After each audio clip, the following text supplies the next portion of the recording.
guys, this is part 3 of unboxing my lavista package last part. Let's open the hammer ball first.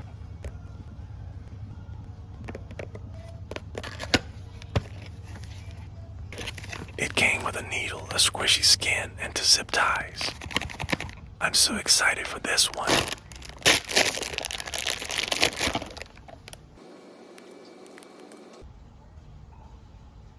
First squish. Feels like a mix between a sugar squishy and a coconut oil squishy. Last but not least, let's unbox the last diamond ball blue. So pretty. Actually, I also have this mystery sugar dumpling, but I will probably unbox it in another vid, so please stay tuned for that. Overall rating 7.5 or 10.